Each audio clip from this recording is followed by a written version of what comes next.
नमस्कार दोस्तों, स्वागत है आपका स्टडी फॉर सिविल सर्विसेज में। देखिए, स्टडी फॉर सिविल सर्विसेज के छात्र हैं तो ये वाला टेलीग्राम जरूर ज्वाइन करके रखिए। यूट्यूब चैनल में हमारे साथ है तो भी ये वाला टेलीग्राम ज्वाइन करना बहुत ज्यादा जरूरी है। सारे नोटिफिकेशन, सारे अपडेट, सारे मोस्ट इंपोर्टेंट पिक्स, सारा रिवीजन सब कुछ यहाँ पे बताया जाता है। टेस्ट को ध्यान से अटेम्प्ट करिए और बताइए कितना स्कोर आपने किया है, कितने सही किए हैं टोटल क्वेश्चन में से। सभी लोग अपना अपना स्कोर जरूर कमेंट करिए। देखिए, ये हमारा इंस्टाग्राम का अकाउंट, आप इसको जरूर पेज को फॉलो कर लीजिए। स्टडी फॉर सिविल .सर्विसेज है ये, ठीक है, ध्यान रखिएगा ये।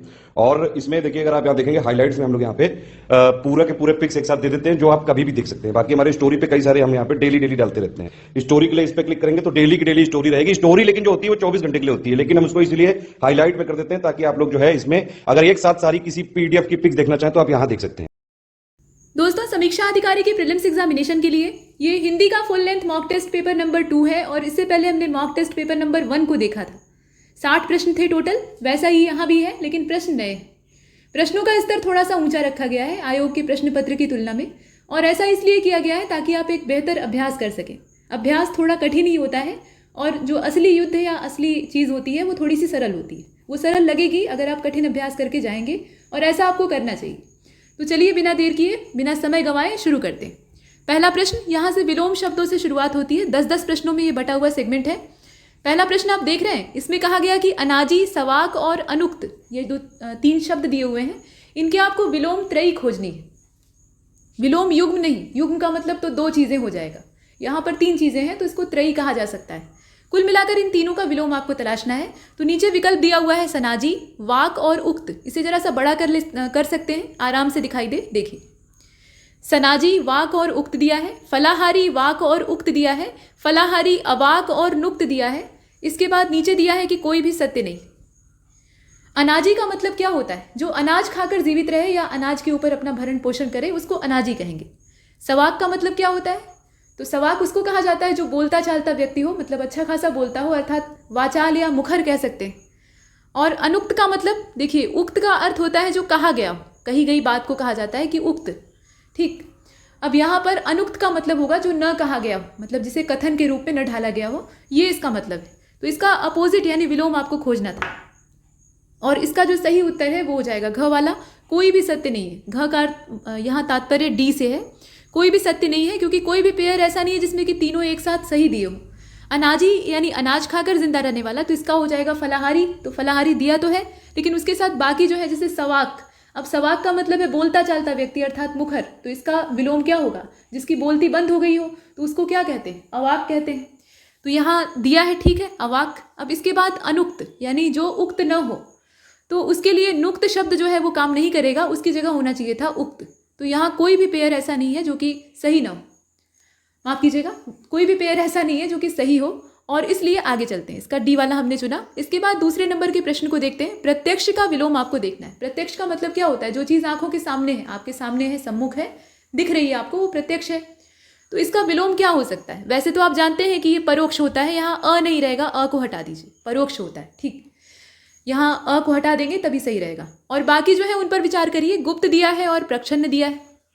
गुप्त का मतलब क्या होता है? ऐसी चीज़ जो कि सामने न हो, यानी कहीं छिपी हुई हो और उसका रहस्य उद्घाटन करने की आवश्यकता हो, तो पहला वाला भी हो सकता है। और प्रच्छन्न का भी वही तात्पर्य होता है, छिपा हुआ, और कोई चीज़ जब छिपी रहेगी तो वो प्रत्यक्ष कैसे हो सकती है? तो ये तीनों ही इसके विलोम होंगे, और इसलिए इसका जो घ वाला यानी डी वाला है वो सत्य है। इसके बाद नेक्स्ट क्वेश्चन नंबर 3 को देखते हैं। यहाँ कहा जा रहा है कि पूर्व शब्द का विलोम शब्द तलाशिए, लेकिन पूछा यह जा रहा है कि इसमें से कौन सा विलोम नहीं है। ये नहीं पूछ रहा है कि कौन सा विलोम है, जो विलोम न हो वो तलाशना है आपको। तो पूर्व का मतलब यहाँ तात्पर्य पूर्व दिशा से है। अब इसमें से आप देखकर बताएं। तो पूर्व का विलोम पश्च होता है, ठीक है, प्रतीचि भी होता है, अपर भी होता है। ये तीनों जो है ये पूर्व के अपोजिट यानी विलोम के तौर पर इस्तेमाल होते हैं। प्रतीचि किसको कहा जाता है? ये पश्चिम दिशा को कहा जाता है, और उदीची जो है वो उत्तर दिशा को कहा जाता है। तो ये बुलाने का तरीका है, और पूर्व दिशा को प्राची कहा जाता है। अब इसमें देखना है आपको, और डी वाले में कहा है कि कोई भी गलत नहीं है, तो इसका हो जाएगा तीसरे वाले का घ वाला, मतलब डी वाला, कोई भी गलत नहीं है। इसमें जितने दिए हैं ना वो सभी यहाँ पूर्व के विलोम के तौर पर ही इस्तेमाल किए जाते हैं, भिन्न भिन्न स्थानों पर। एक शब्द के बहुतेरे विलोम हो सकते हैं, जैसे कई सारे अर्थ हो सकते हैं, वैसे ही कई विलोम भी हो सकते हैं। इसके बाद चौथे नंबर के प्रश्न को देखें। इसमें कहा गया कि महत्वपूर्ण शब्द का विलोम चुनिए। तो असार होगा, गौण होगा, अकृष्ट होगा, या फिर ए तथा बी दोनों होगा? जरा देख कर बताइए। अब इसमें अगर देखा जाए तो देखने में लग रहा है कि तीनों हो सकते हैं, लेकिन ऊपर वाले ही दोनों होंगे और इसीलिए हम इसका डी वाला जो विकल्प है उसका चयन कर लेते हैं। असार का मतलब क्या होता है? जिसका कि कोई सार ना हो यानी महत्व ना हो, तात्पर्य वही है, अर्थात महत्वहीन। तो ये महत्वपूर्ण का अपोजिट हो जाएगा यानी विलोम हो जाएगा। गौण का भी वही तात्पर्य, कहते हैं कि यह बात या यह मुद्दा मेरे लिए या हमारे लिए गौण हो चुका है, अर्थात इसका अब कोई महत्व नहीं रह गया है, तो ये दोनों होंगे। अकृष्ट का वो मतलब नहीं होता है, सुनने में लग सकता है कि ये उसका विलोम होगा लेकिन ऐसा नहीं है। अकृष्ट का मतलब बिना जोती गई जमीन होता है। जो खेती की जमीन होती है उसको किसान नहीं जोतता है, वैसे ही छोड़ देता है ताकि उसमें जो उत्पादकता है वो फिर से अगले साल रिचार्ज हो सके, बढ़ सके। तो ये वाली जो जमीन होती है उसको अकृष्ट कहा जाता है, तो ये अलग है, इसका डी वाला हो जाएगा। इसके बाद आगे चलते हैं। इसके बाद प्रश्न संख्या 5 को देखते हैं। इसमें कहा गया कि निम्नलिखित विलोम शब्द युग्मों में से सही का चुनाव कीजिए। तो सुगति है और फजीहत है, सार युक्त है और थोथा है, ए तथा बी दोनों सही है ये भी कहा गया और दोनों गलत है ऐसा भी बताया गया। तो आप देखकर बताइए।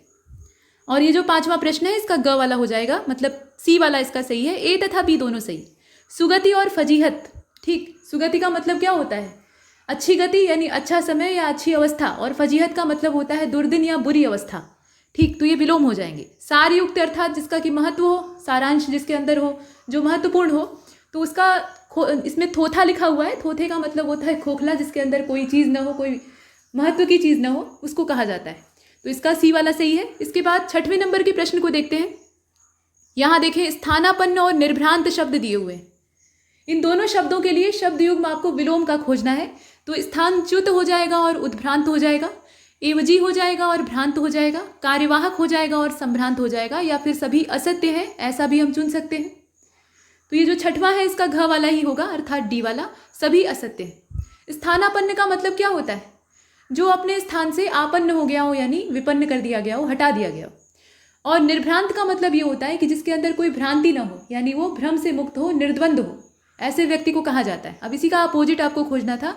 तो इसमें स्थान पर जो स्थित व्यक्ति है यानी नियुक्त, उसको कहा जा सकता है, तो वो विलोम के तौर पर इस्तेमाल होगा। और निर्भ्रांत की जगह पे क्या होगा? भ्रांत होगा।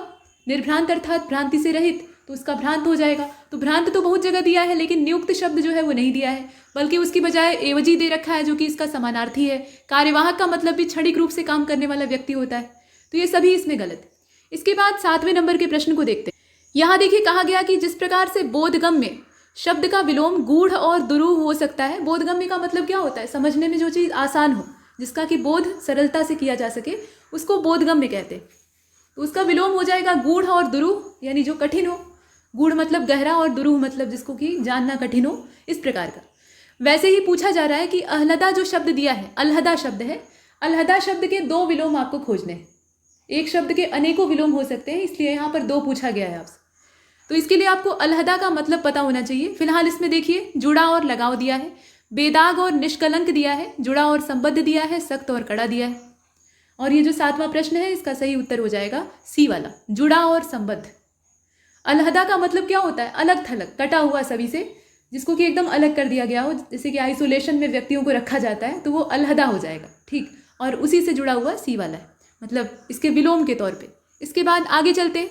प्रश्न संख्या 8 को देखें। इसमें कहा गया कि तरक्की तभी होगी, ये वाक्य दिया है, तरक्की तभी होगी जब तुम दकियानूसी छोड़ दोगे। यानी जो रूढ़िवादिता होती है, लकीर का फकीर होना, परंपरावादी हो जाना और एकदम से उन्हीं को लेकर जकड़े रहना, उसको कहा जाता है दकियानूसी। तो तरक्की तभी होगी जब तुम उसे छोड़ दोगे। अब इसमें दकियानूसी शब्द जो है इसका विलोम आपको ढूंढना है, देखकर बताइए। यहाँ रूढ़िवादी और पाबंद पोष दे रखा है, प्रगतिशील और संगदिल दिया है, यहाँ संगादिल लिखा है, वो संगदिल होगा। और उसके बाद प्रगतिवादी और जर्जर दे रखा है, उन्नायक और पुरोगामी दिया है, इसका डी वाला सही होगा। बाकी जितने हैं उनमें समस्या है। देखिए, दकियानूसी का मतलब खुद ही रूढ़िवादी होता है, तो पहला वाला हो ही नहीं सकता। पाबंद पोष भी समानार्थी है इसी का, दकियानूसी का। और प्रगतिशील यहाँ पर ठीक ठाक दिया तो है, लेकिन उसके साथ ये जो शब्द दिया है ना, संगदिल, तो संगदिल का मतलब पत्थर दिल होता है, पत्थर के सनम। तो इनका मतलब ये है कि दया विहीन, जिसके अंदर कोई दया ना हो, तो ये नहीं हो सकता इसका। और जर्जर का मतलब कमज़ोर होता है, पुराना भी होता है, तो ये वाला भी नहीं हो सकता। इसका यही वाला होगा, उन्नायक और पुरोगामी। उन्नायक का मतलब होता है जो नवीन चीज़ों को लेकर आगे की ओर बढ़े, और पुरोगामी का भी वही तात्पर्य होता है। तो ये दकियानूसी या दकियानूस का विलोम हो जाएगा। इसके बाद 9वें नंबर के प्रश्न को देखते हैं। यहाँ पर प्रसाद जी के आवाहन गीत की जो पंक्तियाँ हैं वो दे रखी हैं। हिमाद्रि तुंग श्रृंग से प्रबुद्ध शुद्ध भारती, स्वयं प्रभा समुज्ज्वला स्वतंत्रता पुकारती। अमर्त वीर पुत्र हो, दृढ़ प्रतिज्ञा सोच लो, प्रशस्त पुण्य पंथ है, बढ़े चलो। तो वो ठीक है। अब यहाँ पर 4 ही पंक्तियाँ हैं। उसमें ये पूछा गया है कि जो प्रबुद्ध शब्द है, यहाँ दिया है ना प्रबुद्ध और समुज्ज्वला, ये 2 शब्द यहाँ पर दिए हैं। इन दोनों के लिए आपको विलोम युग्म की तलाश करनी है। तो पहले तो इनका मतलब आपको पता होना चाहिए। देखिए हिमाद्री का मतलब क्या होता है? हिमालय पर्वत। अभी पिछले वाले टेस्ट में बताया गया है, इसीलिए कहा जाता है कि टेस्ट को क्रमवार तरीके से आपको देखना चाहिए। तो अब देखकर बताइए, इसमें गावदी दिया है और निष्कांत दिया है, अर्भक दिया है और बेआब दिया है, यहाँ आप देख रहे हैं। इसके अलावा मूसल चंद दिया है और बे अलग दिया है, सभी सत्य हैं ऐसा भी दिया हुआ है। तो प्रबुद्ध का मतलब क्या होता है? बुद्धिमान, बुद्धि से युक्त, जो बुद्धि की प्रखर प्रज्ञा होती है उससे युक्त जो व्यक्ति होता है उसको प्रबुद्ध कहा जाता है। और समुज्ज्वला का मतलब क्या होता है? तो कांति, आभा, दीप्ति, कुछ भी आप लिख सकते हैं, मतलब चमक से तात्पर्य होता है। तो ये दोनों दे रखे हैं और इसके तीनों ही यहाँ जो विकल्प है ना वो एकदम परफेक्ट हैं और इसीलिए हम डी वाले का चयन करते हैं। गावदी का मतलब मूर्ख होता है, मूर्ख जपाट जिसको कहा जाता है। अर्भक का भी तात्पर्य वही होता है और मूसलचंद एक उपमा है और ये भी मूर्ख व्यक्ति को ही दी जाती है। दाल भात में मूसलचंद, ठीक। घोंघा बसंत भी कहा जाता है, मूड भी कहा जाता है। तो ये शब्द हैं, मतलब ये इसके अपोजिट हो जाएंगे। और समुज्ज्वला का निष्कांति हो जाएगा, मतलब कांति से विहीन अर्थात चमक रहित। बेआब यानी जिसकी कि आब उतर गई हो, आब मतलब चमक होता है, उसमें बे जो फारसी का उपसर्ग है वो आपने लगा दिया तो अर्थ उल्टा हो गया, यानी चमक से विहीन। और अलग मतलब भी चमक होता है, उसमें आपने बे उपसर्ग जोड़ दिया तो ये भी हो गया बिना चमक का। तो इसके डी वाले को हम चुनते हैं और आगे चलते हैं। प्रश्न संख्या 10 को देखिए। इसमें कहा जा रहा है कि बेयकीन आहे सब दुनिया, बहु अब कर्म कमावे। बेयकीन का मतलब क्या होता है? जिसके ऊपर कोई भरोसा न किया जा सके, भरोसे के लायक जो न हो उसको कहा जाता है बेयकीन। तो बेयकीन ये पूरी दुनिया है, मतलब भरोसे के लायक नहीं है और बहुत तरह के जो अपकर्म है उसको कमाती है, यानी बुरे काम करती है और पाप को कमाती है, पाप का जो भंडार है वो भरती है। तो ये तो वाक्य हो गया। अब इसमें बेयकीन शब्द का आपको विलोम तलाशना है। तो इसका मतलब होता है बिना भरोसे वाला, यानी इसके ऊपर भरोसा न किया जा सके। अपोजिट क्या होगा? भरोसेमंद, बेपढ़ा, अकीन या ए और सी दोनों। तो भरोसेमंद तो होगा ही निश्चित रूप से, जिसके ऊपर भरोसा न किया जा सके तो विलोम क्या होगा? भरोसेमंद हो जाएगा। और अकीन भी होगा। यहाँ पर जो बे उपसर्ग जोड़ दिया गया है ना, इससे ये शब्द उलट गया है। अकीन का मतलब होता है भरोसेमंद। तो इसमें ए और सी दोनों सत्य हैं और इसलिए हमने डी को चुना है। बेपढ़ा मतलब तो निरक्षर होता है, जो पढ़ा लिखा ना हो। इसके बाद देखिए 11वें नंबर के प्रश्न को। अब यहाँ से वर्तनी शुद्धि वाला जो क्रम है वो आरंभ होता है। प्रश्न संख्या 11 में दिया हुआ है कि मूर्तिमान करुणा। अब यहाँ से वर्तनी शुद्धि वाला जो आरंभ हुआ है उसको उसी निगाह से देखिएगा। मूर्तिमान करुणा ये वाक्य है एक तरह का। अब इसमें किस प्रकार की त्रुटि है, कौन सी कमी है वो देखनी है। तो लिंग संबंधी त्रुटि है, विशेष्य संबंधी त्रुटि है, प्रत्यय संबंधी त्रुटि है या विशेषण विशेष्य दोनों की गड़बड़ी। जरा ध्यान से इस शब्द को देखिए, मतलब शब्द युग में है एक तरह से। मूर्तिमान करुणा, करुणा क्या है? ये स्त्रीलिंग है, संज्ञा है निश्चित रूप से। तो यहाँ पर स्त्रीलिंग के साथ अगर आप पुल्लिंग शब्द का इस्तेमाल साथ में करते हैं उसकी महत्ता का वर्णन करने के लिए तो गलत हो जाएगा ना। मूर्तिमान एक पुल्लिंग शब्द है, तो यहाँ लिंग संबंधी गड़बड़ी है। मूर्तिमयी करुणा होना चाहिए था, यहाँ मूर्तिमान करुणा दिया हुआ है तो लिंग संबंधी गड़बड़ी है। पढ़ने से ही मालूम हो जाता है, इसमें ज़्यादा परेशान होने की जरूरत नहीं। इसके बाद 12वें प्रश्न को देखते हैं। यहाँ दिया हुआ है 12वां और इसमें कहा जा रहा है कि गोपन शब्द को ध्यान से देखिएगा। गोपन, महान कृपा, सुंदर वनिताएं, महान कार्य, ये जो 4 शब्द हैं इनमें गड़बड़ियां हैं या त्रुटियां हैं। अब इनका आपको देखना है कि कौन सा शुद्ध रूप होगा इसमें से। तो गोपनीय होगा, महान कृपा होगा, सुंदरी वनिता होगा और महान कार्य होगा। अब देखिए यहाँ भी लिंग वाली गड़बड़ी है। महान कृपा, कृपा जो है वो स्त्रीलिंग है तो इसके साथ महान जो पुल्लिंग शब्द है वो आप नहीं लगा सकते, कायदन नहीं लगाना चाहिए। और सुंदर वनिताएं, वनिता अर्थात स्त्री, तो ये खुद स्त्रीलिंग है निश्चित रूप से और इसमें सुंदर शब्द जो है वो पुल्लिंग आप लगा देंगे तो गड़बड़ हो जाएगा। तो यहाँ सुंदरी होना चाहिए और यहाँ पर महती होना चाहिए। अब यही दोनों शब्द पकड़कर आराम से आप विकल्प खोज सकते हैं। तो देखिए गोपनीय, महान कृपा, सुंदरी वनिता और महान कार्य, ये वाला नहीं हो सकता।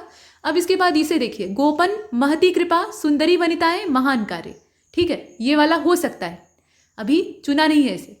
इसके बाद देखिए गोपनीय, महती कृपा, सुंदर वनिताएं और महत कार्य, इसके साथ दिया है गोपन, महान कृपा, सुंदरी वनिताएं और महत कार्य, तो ये तो नहीं हो सकता, ये वैसे भी दिख रहा है। बचता है बी वाला और सी वाला। अब बी वाले सी वाले में से देखिए कौन सा होगा। महत कार्य होता है, महान कार्य नहीं होता है। मतलब यहाँ जो शब्द का संधि रूप है उसे हम देखते हैं तो महत कार्य होता है। इसका सी वाला हो जाएगा, जिसमें पेयर दिया हुआ है उसे ध्यान से देखिए। गोपनीय, महती कृपा, सुंदरी वनिताएं और महत कार्य। इसके बाद आगे चलते हैं, 13वें नंबर के प्रश्न को देखें। निम्नलिखित युग्मों में शुद्ध अशुद्ध, लेकिन यहाँ पर अशुद्ध और शुद्ध शब्दों का युग्म दिया है। अब उसमें से कोई एक युग्म जो है वो दोषपूर्ण है, वो कौन सा है ये आपको देखना है। मतलब इसमें आपको ये ध्यान देना है, क्रम का भी ध्यान देना है कि इधर वाले में अशुद्ध शब्द लिखे हैं और उनका जो शुद्ध रूप है वो इधर वाले में लिखा हुआ है। ठीक ऐसे किया गया है। तो यहाँ देखिए औदार्यता कोई शब्द नहीं होता है तो ये अशुद्ध है। इसका जो शुद्ध रूप है वो औदार्य होता है, यानी उदारता से तात्पर्य है। अतिशयोक्ति नहीं होता है बल्कि अतिशयोक्ति होता है। यहाँ जो तालब विषय है वो पूरा रहता है, आधा नहीं रहता है, तो ये वाला शुद्ध है। इसके बाद अगम नहीं होता है बल्कि अगम्य होता है, जहाँ पर जाया न जा सके। ठीक। अन्विति, अब यहाँ उल्टा दे दिया है, ये वाला जो है वो इधर होना चाहिए था और ये अन्विति जो शब्द है ना ये शुद्ध है तो इसको इधर होना चाहिए था, इसी में गड़बड़ है। तो ये शब्द युग में यहाँ त्रुटिपूर्ण है और इसीलिए हम सी वाले का चयन करते हैं, बाकी जितने हैं वो तो सही है। 14वें को देखिए, इसमें कहा जा रहा है कि शुद्ध और अशुद्ध शब्दों का जो युग्म दे रखा है उसमें से सही कौन सा है। बाकी सभी गलत है, कोई एक सही है, वो कौन सा होगा देखकर बताइए। तो यहाँ अर्थात दिया है जो कि अशुद्ध है और इसमें त के साथ हलंत जोड़ दिया तो ये शुद्ध हो गया। जहाँ हलंत लगता है इसका मतलब क्या होता है कि हम लघु स्वर का उच्चारण कर रहे हैं, जल्दी से उच्चारण कर रहे हैं। त का अगर हम पूरा उच्चारण करेंगे तो उसमें अ का समावेश होता है, त अ का उच्चारण हो रहा है, और जल्दी से बोलेंगे तो उसमें अ का उच्चारण अधूरा रह जाएगा। और इसी प्रकार के जो शब्द या मतलब अक्षर होते हैं उसमें हलंत का इस्तेमाल किया जाता है, तो यहाँ लगा हुआ है। इसके बाद देखिए अहोरात्र, अहोरात्र अशुद्ध है ऐसा इसमें दिया है और उसका जो शुद्ध है वो अहोरात्रि होगा। उरु होता है, उसका जो मतलब उरु जो शब्द है वो अशुद्ध है और इसका जो शुद्ध है वो उरु होगा। इसके बाद गत्यार्थ है और गत्वर्थ है, बताइए कि इसमें से सही क्या है। तो सही इसका केवल पहला वाला है। इसमें अगर आप देखें तो क वाला यानी जो ए वाला है वही एकमात्र सही है, बाकी सभी गलत है। त के साथ हलंत लगेगा और वही सही दिया है। अहोरात्र, इसमें देखिए अहोरात्रि जो है वो अशुद्ध होता है, अहोरात्र उसका शुद्ध होता है। उरु जो है वो अशुद्ध होता है, उरु जो है वो शुद्ध होता है। उरु का मतलब क्या होता है, जंघा। और गत्वर्थ का कोई मतलब नहीं होता है, गत्यर्थ होता है, तो गत्यार्थ जो है वो इधर रहेगा और गत्वर्थ उधर रहेगा। बाकी सभी इसमें गलत है, सिर्फ एकमात्र जो पहला वाला है वो सही। इसके बाद 15वें नंबर के प्रश्न को देखें। अब ये जो प्रश्न संख्या 15 और उसके बाद 16 और 17 है, इन तीनों प्रश्नों को थोड़ा दूसरे रूप में देख लीजिए क्योंकि यहाँ पर थोड़ी थोड़ी गड़बड़ी है, जो कि प्रिंटिंग मिस्टेक है, उसको हम लोग सही रूप में देखते हैं। आइए यहाँ से देखिए, इसमें देखिए 15वां प्रश्न जो है ना, इसमें कहा जा रहा है कि पौरुषत्व, पौर्वात्य और महत्वाकांक्षा ये तीनों शब्द दोषपूर्ण वर्तनी वाले, इनका शुद्ध वर्तनी युग्म क्या होगा ये बताना है। तो यहाँ जो विकल्प दिए उनको बहुत ध्यान से देखिएगा। पौरुषत्व है, पौरसत्य है, महत्वाकांक्षा है। ठीक है। इसके बाद पौरुष है, पौरसत्य है, महत्वाकांक्षा है। पौरुषत्व है, पौर्वात्य है, महत्वाकांक्षा है। अब यहाँ त जो है उसके साथ ये आधा त लगा हुआ है, बहुत ध्यान से देखें इसे। और नीचे वाला जो एकदम अंतिम वाला है घ वाला, उसमें कहा गया कि पौरुष, पौरसत्य और महत्वाकांक्षा। यहाँ पर त आधा है और उसी रूप में इसे लिखा गया है। बताइए कि इसमें से कौन सा शुद्ध वर्तनी इसकी होगी। पौरुषत्व नहीं होता है, ये आप भी जानते हैं, तो इसमें से आपको देखना है बस। और इसका घ वाला ही सबसे सही है। पौरुष होता है, पौरुषत्व नहीं होता है। पौर्वात्य नहीं होता है बल्कि पौरसत्य होता है। और महत्वाकांक्षा में यहाँ पर आधा त भी रहता है जो कि यहाँ पर लगा हुआ है, और इसीलिए हम घ वाले का चयन करते हैं। बाकी अगर आप देखेंगे तो इसमें से कोई भी पेयर एकदम परफेक्ट नहीं है। परफेक्ट कौन सा है, सिर्फ घ वाला इसका, यानी डी वाला। नेक्स्ट क्वेश्चन नंबर 16 को भी देख लीजिए, इसी के नीचे मौजूद है। प्रश्न संख्या 16 में आप देख रहे हैं दिया है ऋषिकेश, ठीक है, श्रृंग दिया है और विच्छिन्न दिया है। इनके लिए आपको शुद्ध वर्तनी वाला शब्द ढूंढना है। ऋषिकेश ये भगवान कृष्ण को भी कहा जाता है, वैसे और भी बहुत सारे इसके अर्थ हो सकते हैं। इसके अलावा श्रृंग का अर्थ आप चोटी या जो सींग होती है जानवरों की उससे भी ले सकते हैं। विच्छिन्न का तात्पर्य अलग थलग मतलब कटा फटा होता है। अब इसमें आपको इसकी शुद्ध वर्तनी देखनी है, तो देखिए इसमें ऋषिकेश लिखा है और री का जो लिखने का तरीका है उसको ध्यान दीजिएगा, वो ऐसे लिखी हुई है, मतलब ये है और उसके नीचे ऐसे लगा हुआ है। अब ये प्रचलन से बाहर है, मतलब ये वर्तनी में नहीं चलता है। इसको बड़ी री कहा जाता था पहले के समय में, मतलब जोर देकर बोलते थे। अब दोनों के स्थान पर एक ही री इस्तेमाल होती है, जो कि आप यहाँ देख रहे हैं। तो ये वाला तो होने से रहा, क्योंकि ये जब प्रचलन से बाहर है तो उसको हम भी इस्तेमाल नहीं कर सकते। बाकी जो है उनको देखिए, यहाँ ऋषिकेश लिखा हुआ है, ठीक है, ऋषिकेश है ये, मतलब ह में री की मात्रा लगाकर इसे बनाया गया है। और श्रृंग को ऐसे ना लिखकर, बल्कि जो तालब विषय होता है उसमें ऐसे री की मात्रा लगाकर और ऊपर बिंदी लगाकर लिखा जाता है श्रृंग, जो कि संस्कृत के रूप में शुद्ध है, तो वो वाला तरीका है। और विच्छिन्न लिखा है, ठीक है, यहाँ पर विच्छिन्न कैसे लिखा था, और यहाँ च का आधा उच्चारण उसके साथ विच्छिन्न ऐसे पढ़ा जाता है, तो वो जुड़ा हुआ है। इसके बाद जो इसमें अगला वाला है यानी ग वाला, उसको देखें, ऋषिकेश है। यहाँ देखिए थोड़ा सा जो मूर्धन्य श है और तालब विषय है उसका भी प्रयोग यहाँ अलग अलग जगह किया गया है। यहाँ ऋषिकेश लिखा तो है, लेकिन उसके साथ जो मूर्धन्य श है वो यहाँ इस्तेमाल किया गया है, और इस वाले ऋषिकेश में तालब विषय का इस्तेमाल किया गया है। तो ये आपको तय करना है कि कौन सा श रहेगा। और उसके साथ लिखा है श्रृंग। श्रृंग लिखने का तरीका वही पुराना वाला है जैसे ऊपर था। विच्छिन्न जो है वो सही लिखा है। और घ वाला जो कि यहाँ दिया है ऋषिकेश, श्रृंग और विच्छिन्न। अब इसमें से देखना आपको यह है कि शुद्ध वर्तनी किसकी है, तो निश्चित रूप से इसमें घ वाला होगा। ऋषिकेश होता है यानी अंत में ताला बिशा होता है, और ह जो है वो आधा रहता है। इसमें आधा क्या रहता है, उसमें री की मात्रा रहती है, ऋषिकेश उच्चारण किया जाता है। और श्रृंग ऐसे लिखा जाता है। सबसे जो सर्वाधिक शुद्ध तरीका है उसमें बड़े श के साथ नीचे री की मात्रा लगाते हैं, और विच्छिन्न लिखने का तरीका ये होता है। तो इसका घ हो जाएगा। अब इसके बाद आगे चलते हैं। 17वें नंबर के प्रश्न को देखें। यहाँ पे श्रमशु लिखा हुआ है। श्रमशु मतलब क्या होता है, मूछ। ये मूछों को कहा जाता है, उसी का तत्सम है। अब यहाँ पर आपको वर्तनी शुद्ध करनी है। ये गलत तरीके से लिखा है।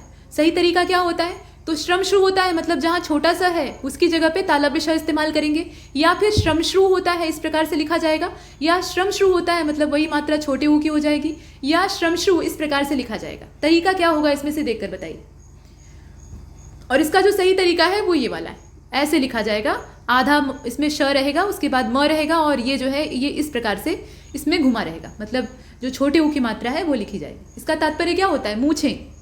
इसके बाद आप इधर देखिए 18वें नंबर के प्रश्न को। संसद सदस्य, ठीक, ये शब्द दिया है, और सतमार्ग। संसद सदस्य और सतमार्ग, इसके लिए शुद्ध शब्द युग्म का आपको चयन करना है। तो यहाँ पर हो जाएगा संसद सदस्य, बीच में डैश रहेगा, और सतमार्ग होगा। संसद सदस्य होगा इस प्रकार से, मतलब द के साथ आप हलंत लगा देंगे और इसे जोड़ देंगे, और सन्मार्ग होगा। इसके बाद संसद सदस्य होगा और सतमार्ग होगा, या कोई सत्य नहीं है इसमें से, ये वाला लिख सकते हैं। तो इसे अगर आप देखें तो इसका सबसे उत्तम जो है वो घ वाला हो जाएगा, यानी 18वें का जो करेक्ट आंसर है वो क्या होगा, घ हो जाएगा। असल में यहाँ पर द नहीं रहेगा, इसको जब जोड़ेंगे आप, संसद और सदस्य दोनों अलग अलग शब्द हैं, लेकिन जब आप जोड़ेंगे, संधि करेंगे ना, तो यहाँ पे संसद सदस्य हो जाएगा। अर्थात इसमें जो ये वाला दिया है ये तरीका सही, इस तरीके से लिखा जाएगा। लेकिन सतमार्ग नहीं होता है बल्कि सन्मार्ग होता है। तो कोई भी पेयर ऐसा नहीं है जिसमें कि दोनों एक साथ दिए हो, और इसीलिए मजबूरन हमें घ वाले को चुनना पड़ रहा है। इसके बाद चलते हैं आगे। संसद सदस्य का मतलब आप जानते हैं, मेंबर ऑफ पार्लियामेंट इसको कहा जाता है। इसके बाद 19वें नंबर के प्रश्न को देखिए। इसमें कहा गया कि स्वामी हित, ये जो शब्द है ना, इसमें किस प्रकार की अशुद्धि है। स्वामी हित जो लिखा हुआ है कैसी अशुद्धि है ये आपको बताना है। तो इसमें जो संधि संबंधी अशुद्धि है वो दिखाई दे रही है। संज्ञा सर्वनाम की अशुद्धि है, या फिर समास की अशुद्धि है, या फिर किसी भी प्रकार की अशुद्धि नहीं है। ये डी वाले विकल्प में दिया था जो कि यहाँ पर कट चुका है, कोई बात नहीं। तो ये 4 विकल्प है, इन्हें देखकर बताइए। स्वामी हित लिखा है ना, अब इसमें किस प्रकार की त्रुटि है वो आपको देखना है।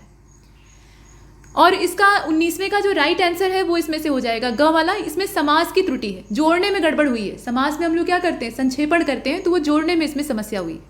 इसके बाद तड़ित ज्योति। तड़ित ज्योति का शुद्ध रूप क्या होगा। तड़ित ज्योति का मतलब क्या होता है, तड़ित मतलब होता है बिजली, और ज्योति मतलब चमक या आभा, कांति जिसको कहा जाता है। तो बिजली की जो चमक होती है उसको तड़ित ज्योति कहते हैं। शुद्ध तरीका क्या होगा, तड़ित ज्योति इस प्रकार से लिखा जाएगा। तड़ित ज्योति होगा मतलब ज आधा रहेगा 2 बार, या एक ज जो है वो आधा रहेगा और दूसरा ज जो है वो पूरा रहेगा। यहाँ पे इस तरह से इसको लिखा जाएगा, और नहीं तो घ वाले में कहा है कि दोनों गलत है। अब इसमें देखिए यहाँ पर ज पूरा रहेगा, इस प्रकार से देख कर बताइए। और इसका ख वाला हो जाएगा। तड़ित ज्योति ऐसे लिखा जाता है, मतलब कुल मिलाकर इसको लिखने का जो ओवरऑल तरीका होता है तड़ित। अब इसमें जो त शब्द है वो गायब हो जाता है, बल्कि 2 इसमें आधे ज आ जाते हैं, और ज्योति शब्द जो है वो तो लिखा ही जाएगा। आधा ज आप लिखेंगे, ज्योति लिखेंगे और तड़ी लिखेंगे, मिला देंगे, एक साथ बन जाएगा तड़ित ज्योति।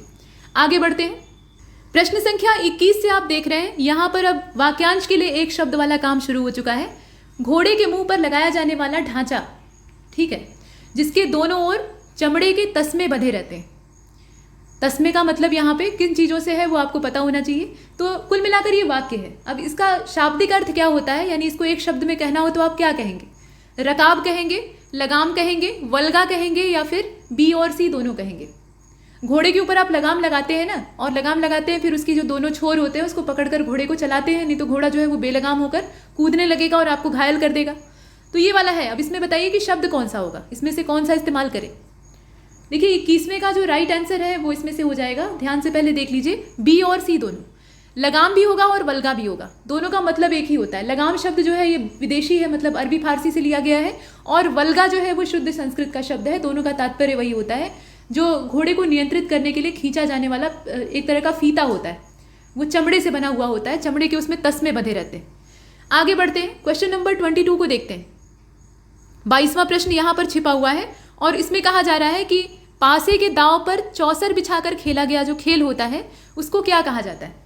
मतलब चौसर होती है, चौकोर ऐसे टुकड़ा होता है, डिज़ाइन उसकी होती है, उसमें पासे फेंक फेंक कर जो कौड़ियाँ लगाकर खेल खेला जाता है उसको क्या कहते हैं? तो आप जानते हैं कि उसको द्यूत कहा जाता है। जुए का खेल होता है, तो जग जाहिर बात है। लेकिन बाकी जो है उनको भी देखिए, अक्षकर्म है और शलाका है। तो ये सभी जो शब्द हैं ना, ये जुए के लिए यही इस्तेमाल होते हैं। ये जुए के खेल को ही कहा जाता है। अक्षकर्म भी कहा जाता है, शलाका भी कहा जाता है। तो इसका हो जाएगा सी वाला। मतलब सभी इसमें जो शब्द हैं वो इस्तेमाल होंगे इस वाक्य के लिए। तो वाक्यांश के लिए एक शब्द में आप पर्यायवाची भी देख रहे हैं। मिक्सचर आता है। इसके बाद 23वें नंबर के प्रश्न को देखिए। किसी विषय विशेष पर चर्चा के लिए आयोजित की गई बैठक को क्या कहा जाता है? कोई खास मुद्दा है, उसको उस पर चर्चा करने के लिए बैठक आयोजित की गई है, तो उसको मजलिस कहेंगे, अंजुमन कहेंगे, महफिल कहेंगे या फिर सभी कहेंगे।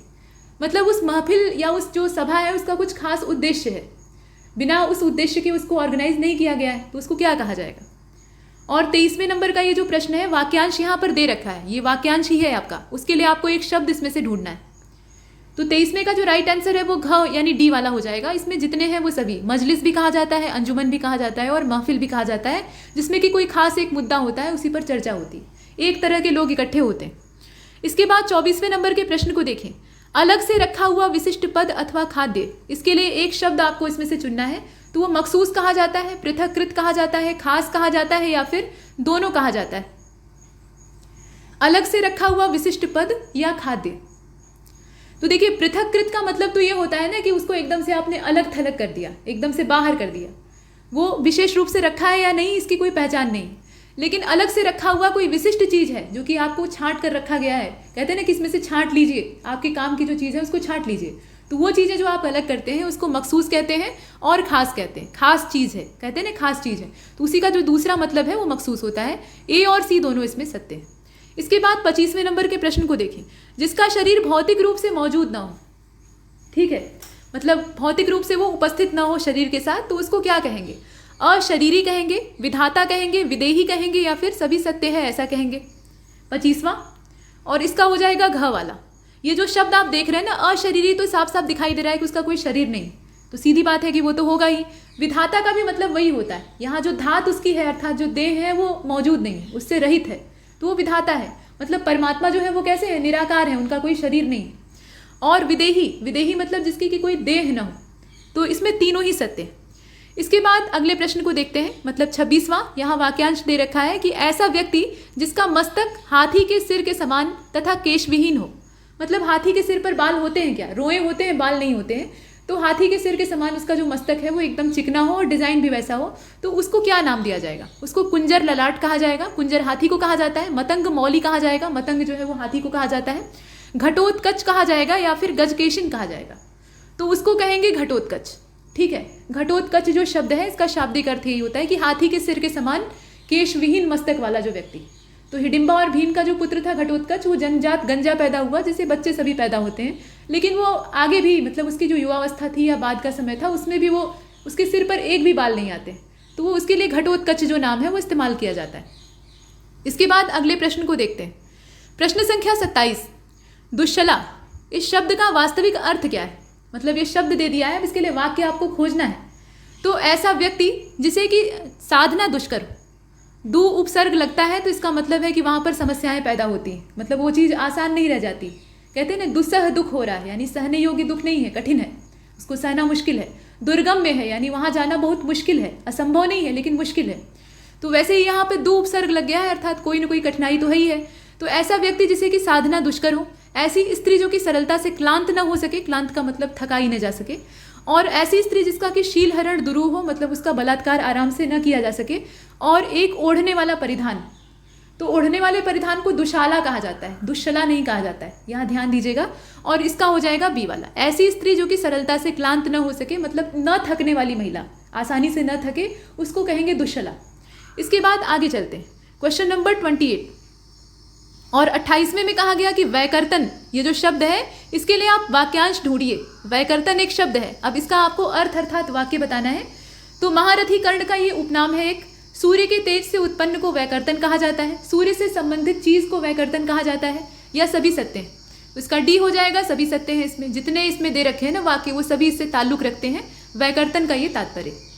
इसके बाद आगे चलते हैं। महारथी कर्ण जब भार्गव परशुराम के यहाँ धनुर्विद्या सीखने के लिए जाते हैं तो वहाँ झूठ बोलते हैं कि मैं ब्राह्मण पुत्र हूँ, क्योंकि जो परशुराम ऋषि थे मतलब परशु धारण करते थे और वो महेंद्रगिरी पर्वत पे उस समय निवास कर रहे थे। तो उन्होंने प्रतिज्ञा की थी कि वो सिर्फ ब्राह्मण के बच्चों को ही शिक्षा देंगे, उन्हीं को धनुर्विद्या सिखाएंगे और किसी जाति को नहीं सिखाएंगे। तो कर्ण अपनी जाति उजागर नहीं करते हैं। उस समय जाति प्रथा कितनी क्लिष्ट थी आप देखकर समझ सकते हैं। अंत में जब रहस्य उजागर होता है तो वहाँ उन्हें श्राप मिलता है। गुरु जो है वो खुद ही श्राप दे देते हैं कि विद्या भूल जाओगे। तो उनको वैकर्तन वहाँ संबोधन दिया गया। इसके अलावा वैकर्तन का एक और मतलब होता है जिसके कि कान की जो नीचे की लौ होती है, जहाँ पे कुंडल पहने जाते हैं, वो कटी हुई हो।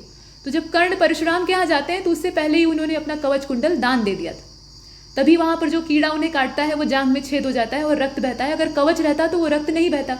ठीक है, तो 28वें का इसमें फिलहाल डी वाला हो जाएगा। इसके बाद जो 29वां प्रश्न है इसको देखिए। कंडोल और करांशुक ये दो शब्द हैं, कंडोल दिया है और करांशुक दिया है। बताइए कि इनके लिए उचित वाक्य क्या होगा। तो कंडोल लकड़ी की टोकरी को कहा जाता है और करांशुक जो है वो हाथ में पकड़ने वाले अंगोछे को कहा जाता है, जो गमछा हाथ में लिया जाता है। या कंडोल छोटे आकार की काठ की जो नौका होती है मतलब नाव होती है उसको कहा जाता है। और करांशुक जो है वो पूरे बाजू की यानी पूरे आस्तीन वाली जो शर्ट होती है, जो फुल स्लीव वाली शर्ट होती है, उसको कहा जाता है। या लकड़ी की टोकरी जो होती है उसको कंडोल कहा जाता है और पूरे आस्तीन की जो शर्ट होती है उसको यानी कमीज को करांशुक कहा जाता है। जल भरने का जो ड्रम नुमा पात्र होता है उसको कंडोल कहा जाता है और मर्दाना दुपट्टा जो होता है उसको करांशुक कहा जाता है। ये भी दिया हुआ है। आप बताइए कि इसमें से कौन सा सही होगा। मतलब वाक्य युग्म दे रखा है, हालांकि युग्म में प्रश्न नहीं पूछे जाएंगे आयोग में, लेकिन ज़्यादा से ज़्यादा शब्द आप जान सके इसलिए ऐसा किया गया है और थोड़ा सा कठिनाई का स्तर बढ़ाने के लिए भी किया गया है। तो ये दोनों चीज़ें यहाँ पर आपको करनी चाहिए क्योंकि आप अभ्यास कर रहे हैं। और 29वें का जो सही उत्तर है वो इसमें से ग वाला हो जाएगा। ग का मतलब ये हुआ कि लकड़ी की टोकरी, जो कंडोल होता है ना, कंडाल यहाँ नहीं कहा जा रहा है। कंडाल कहा जाता तब तो ड्रम नुमा पात्र हो जाता। ठीक है, कंडोल का मतलब लकड़ी की टोकरी होता है, थोड़े बड़े आकार की, और पूरे आस्तीन की जो शर्ट होती है उसको कहा जाता है करांशुक। आगे बढ़ते हैं, बाकी जो है इसमें सी वाला सही था इसका। 30वें नंबर के प्रश्न को देखें, ये वाक्यांश वाला अंतिम प्रश्न है। इसमें घोड़े की गर्दन का बाल, ठीक है, घोड़े की गर्दन का बाल और समुद्र मंथन से निकली हुई मणि, ये दोनों वाक्य हैं। अब इनके लिए जो शब्द है, वाक्यांश के लिए एक शब्द आप ढूंढ रहे हैं, तो इन दोनों वाक्यांशों के लिए जो शब्द है वो एक ही है। दोनों का यहाँ एक ही जो शब्द है वो इस्तेमाल होता है। वो कौन सा शब्द है? करब होगा, कौस्तुभ होगा, कुंतल मणि होगा या रत्न रश्मि होगा? इसमें से कौन सा होगा? तो इसका ख हो जाएगा, ये कौस्तुभ है। ठीक है, कौस्तुभ जो शब्द है वो यहाँ इस्तेमाल होता है। करब शब्द जो है वो हाथी के लिए इस्तेमाल होता है, तो वो इसका होने वाला है नहीं। कुंतल मणि का तात्पर्य होता है कि जो कुंतल में लगाई जा सके, अर्थात बालों की जो वेड़ी होती है, चोटी होती है, घने बाल होते हैं, उसमें जो मणि इस्तेमाल की जाती है, लगाई जाती है साज सज्जा के लिए, उसको कहा जाता है कुंतल मणि। इसके अलावा रत्न रश्मि का मतलब आप समझ ही रहे हैं, रत्न मतलब जो चमकीले पत्थर होते हैं उनसे निकलने वाली किरणों को रत्न रश्मि कहा जाता है। कौस्तुभ मणि जो होती है, कौस्तुभ ये घोड़े की गर्दन का जो बाल होता है जिसको कि अयाल भी बोलते हैं, हालांकि शेर के अयाल होते हैं, उसको कहा जाता है कौस्तुभ। और समुद्र मंथन से जो मणि निकली थी उसको भी कौस्तुभ मणि कहा गया, और ये कौस्तुभ मणि बाद में जो द्वापर युग था उसमें भगवान कृष्ण के पास चली जाती। तो ये चीज़। इसके बाद 31वें प्रश्न की ओर बढ़ते हैं और यहाँ से हमें तद्भव और तत्सम शब्दों को देखना होगा।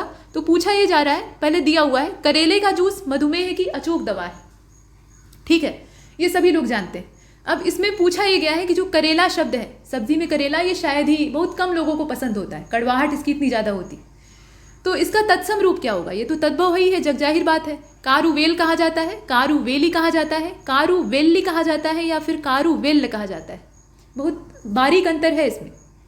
देखिए 31वां जो है इसका घ वाला सही है, कारुवेल्ल कहा जाता है। कारुवेल्ली जो है वो लिखते हैं लोग, लेकिन वो भी उसमें भी गड़बड़ी, कारुवेल्ल होता है। हाँ, ये है कि अब कारुवेल्ल नहीं दिया है, उसकी जगह आयोग में कारुवेल्ली दे दिया है, तो उसको आप चुन लीजिएगा क्योंकि नज़दीकी तो है ही है, लेकिन एकदम शुद्ध रूप क्या है? वो कारुवेल्ल ही है, तो इसलिए हम डी वाले को चुनते हैं। इसके बाद 32वें नंबर के प्रश्न को देखें। कटार सी तीखी क्रोध की ज्वाला, कटार की जो धार होती है वो बहुत तीखी होती है, अगर अच्छी कटार है तो वैसी क्रोध की ज्वाला। अब इसमें जो अंडरलाइन किया हुआ शब्द है वो है कटार। कटार एक तद्भव शब्द है, देखकर मालूम हो रहा है। अब इसका आपको तत्सम खोजना है, तो करटार होता है, कष्ठार होता है, कट्टार होता है या कुष्ठार होता है? बताइए। तो इसमें 32वें वाले में जो सही उत्तर है वो हो जाएगा इसका ग वाला, कट्टार होता है। कट्टार जो शब्द है ना, मतलब यहाँ आधा ट भी रहेगा, वो इसमें तत्सम के तौर पे इस्तेमाल होता है। कुष्ठार इसको नहीं कहते हैं, वो कुल्हाड़ी को बोला जाता है। आगे बढ़ते हैं। नेक्स्ट क्वेश्चन नंबर 33 और 33 इधर रहा, ये है। देखिए कषण दिया हुआ है। और कषण का उचित तद्भव आपको ढूंढना है। कषण क्या है? ये तत्सम शब्द है, इसका तद्भव क्या होगा बताइए? कसैला होगा, कच्चा होगा, कड़वा होगा या ए और बी दोनों होगा? तो 33वां जो है इसका सही उत्तर घ हो जाएगा, मतलब डी वाला। घ या डी एक ही बात है। तो इसमें ए और बी दोनों सत्य है। कड़वा जो है उसको कषण नहीं कहा जाता है, वो दूसरी चीज़ है। यहाँ पर उसको कटु कहा जाता है, ये आप जानते हैं, तो वहाँ बताने की जरूरत भी नहीं थी। कसैला और कच्चा जो होता है ना, दोनों के लिए यहाँ कषण शब्द इस्तेमाल किया जाता है अलग अलग स्थानों पर। प्रायः इसको कसैले के अर्थ में लिया जाता है, लेकिन कच्चे से भी ये ताल्लुक रखता है। इसके बाद 34वें नंबर के प्रश्न को देखें। किंचलिक लिखा हुआ है, ये किनकिलिच खां वाला जो शब्द है वो नहीं है। आप यहाँ अवध की स्थापना में मत चले जाइएगा, ये किंचलिक है। ये तद्भव, मतलब इसके तद्भव रूप को आपको तलाशना है। ये तो तत्सम है, बताइए कि इसका तद्भव क्या होगा। यहाँ दिया हुआ है किंचिका, किंचलक या केचुआ या कीचड़। तो ये कीचड़ इसमें से होगा नहीं, इसका केचुआ हो जाएगा। केचुए को किंचलिक कहा जाता है। केचुआ जो है वो तद्भव शब्द है, किंचलिक उसका तत्सम है। इसके बाद 35वें नंबर के प्रश्न को देखें। निम्नलिखित तद्भव तत्सम युग्मों में से गलत का चुनाव आपको करना है। तो गिरगिट जो है वो तद्भव शब्द है और इसका जो तत्सम है वो गलगति होता है, क्योंकि वो अपनी गर्दन हिलाता रहता है, मतलब उसकी जो नेक होती है उसमें हमेशा गति होती रहती है। और खपाना का छेपण होता है, ऐसा यहाँ दिया है। खुरपा का छुरप्र दिया है, लिखने का तरीका देख लीजिएगा। और उपरोक्त में से कोई नहीं। तो बताइए कि इसमें से कौन सा होगा। गलत युग्म का चुनाव करना है। अगर आप लास्ट वाले को चुनेंगे तो इसका मतलब होगा कि सभी सही है। और इसका जो राइट आंसर है वो अंतिम वाला ही है, डी वाला। इसमें कोई भी गलत नहीं, जितने दिए हैं ना वो सभी सही है। तो इन शब्दों को एक बार देख लीजिएगा, इनका तद्भव और तत्सम, तद्भव इधर है और तत्सम इधर है। इसके बाद आगे चलते हैं। 36वें प्रश्न को देखिए। यहाँ छोड़ लिखा है, ये इस प्रकार का छ है, ठीक है, छोड़ लिखा है। ये एक तत्सम शब्द है, देखकर मालूम हो रहा है। तो तद्भव रूप इसका क्या होता है? क्षोभ होता है, छोड़ होता है, खूंटा होता है या फिर छेद होता है? बताइए। ये 4 अलग अलग शब्द दिए हैं, इसमें से कोई एक इसका तद्भव होगा, वो कौन सा होगा? तो इसमें हो जाएगा खूंटा। खूंटा जो होता है उसको छोड़ कहा जाता है, ठीक। छोड़ जो शब्द है ये खूंटे के लिए इस्तेमाल होता है, जो गाय को बांधने वाला या मवेशियों को बांधने वाला खूंटा होता है। इसके बाद 37वें नंबर के प्रश्न को देखिए। खोज का तत्सम रूप आपको इसमें से तलाशना है। तो छोद्य होगा, गवेषण होगा, अद्योत होगा या फिर सभी सत्य हैं, ये भी हो जाएगा। तत्सम रूप आपको खोजना है इसमें से। और 37वें का जो राइट आंसर है वो इसमें से क वाला हो जाएगा। यहाँ पर हमें पर्यायवाची नहीं खोजना है। पर्यायवाची अगर खोजना होता तो हम गवेषण और अद्योत को खोज सकते थे, कोई दिक्कत नहीं, अर्थ एक ही है सभी का। लेकिन इस शब्द का जो मूल संस्कृत रूप है वो क्या है, ये हमें तलाशना था। तो वो छोद्य होता है। छोद्य शब्द से ही ये बिगड़ते बिगड़ते खोज बन गया है। इसके बाद आगे चलते हैं। यहाँ 38वें नंबर के प्रश्न को देखें। यहाँ लिखा हुआ है क्रिसर। अब ये जो क्रिसर शब्द है इसके लिए सही आपको जो तद्भव है उसकी तलाश करनी है। खिड़की होता है, कसर होता है, खिचड़ी होता है, केसर होता है, इसमें से कौन सा होगा तद्भव इसका? और 38वें का हो जाएगा ग वाला, यानी खिचड़ी। क्रिसर जो है ना वो खिचड़ी को कहा जाता है। बाकी खिड़की, कसर और केसर जो है इसके लिए ये शब्द इस्तेमाल नहीं होता है। इसके बाद आगे चलते हैं। 39वें को देख लेते हैं। 39वां यहाँ पर मौजूद है और इसमें कहा गया कि जिस प्रकार से खड़ाओं का तत्सम रूप काष्ठपादु है, लकड़ी का होता है ना और उसे पैर में धारण करके चला जाता है तो उसको काष्ठपादु कहते हैं। उसी प्रकार से गीदड़, गीदड़ एक जीव होता है, तो इसका तत्सम शब्द क्या होगा? ये तो तद्भव है। तत्सम इसका गृध हो जाएगा, गृदड़ हो जाएगा। यहाँ देखें दो शब्द तो काफ़ी मिलते जुलते हैं, गृदड़ है और गृधड़ है। इसके बाद गोद्यड़। अब बताइए इसमें से गीदड़ का तत्सम शब्द क्या होगा? और 39वें का हो जाएगा क। माफ कीजिएगा, 39वें का जो सही उत्तर है वो हो जाएगा इसमें से ख वाला, यानी बी वाला, गृदड़ होता है। ठीक, ये इस प्रकार से लिखा होता है। कहीं कहीं इसमें जो पेड़ वाला अड़ा है ना वो भी इस्तेमाल कर लिया जाता है, उससे कोई दिक्कत नहीं है, वो जिस रूप में आपके सामने आए, लेकिन यही वाला जो है वो सही होगा, गृदड़। बाकी जो है वो आप देख ही रहे हैं, बाकी तरीके इसमें सही नहीं।